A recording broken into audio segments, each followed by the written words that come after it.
Welcome to the first episode of Living the Motorcycle Dream. And God, does it feel good to be in the booths of those lucky few who have such a gorgeous machine in their parking lot. But make no mistake, behind this beautiful attire is a monster waiting to unleash all its fury.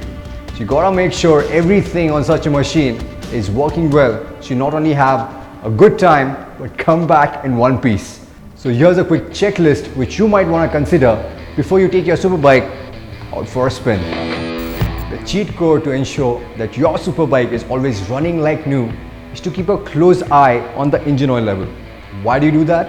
Well, regular checkups, regular top-ups and also changing the engine oil at the prescribed intervals will not only help the engine perform to the best of its ability, it will also help you take preventative action and also diagnose any engine related problems well in advance as soon as you see any sudden drop in the engine oil level.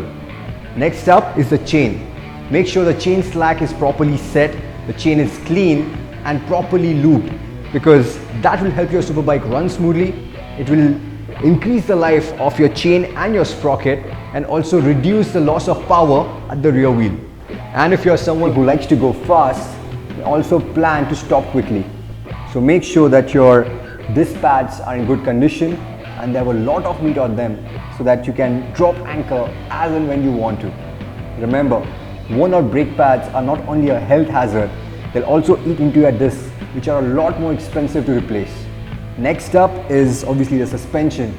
Make sure, now that the monsoons are here especially and our roads look like craters, make sure that you have a look at the suspension real good and that the oil seals are intact, because broken oil seals will not only affect the handling a fair bit, there's a chance that oil will leak onto your disc and God forbid your tires, which can cause a really serious accident.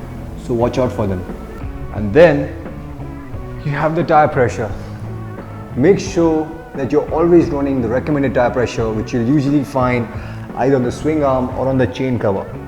But if you'll notice that the figures mentioned here are cold tire pressures, which means they have to be set before you ride the motorcycle, which is why I strongly recommend getting an electrical pump and an accurate tire pressure gauge. Why is tire pressure so important? Because the correct tire pressure goes a long way in not only helping you extract maximum traction from your tires, but also reducing excessive tire wear. For example, inflate the tires more than recommended and you'll reduce the contact patch of the tire, thereby giving you less grip. Or if you deflate the tire too much, it will lead to excessive and uneven tire wear. And now just a quick check of all the electricals.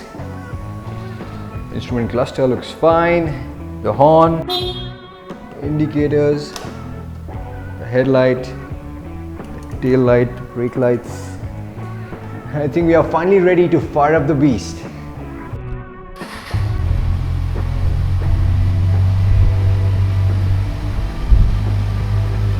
Wait, don't hop on just yet. Let the engine idle for a good minute or two, because you're allowing the engine oil to do its job. Basically lube all the internal components and also helping the engine come up to its efficient temperature. And whatever you do, for the love of God, do not over rev a coal engine, because that can cause major internal damage to the engine. And the last thing to cross off that list is obviously warming up the tires, especially if you plan to go to the track or up the mountain for some corner carving. Because you won't believe the sheer number of accidents that happen only because of cold tires losing traction. So make sure you get the entire surface of the tire up to temperature before you put the power down. It can help extend this stream of yours that much longer. So until next time, thank you so much and subscribe to PowerDrift.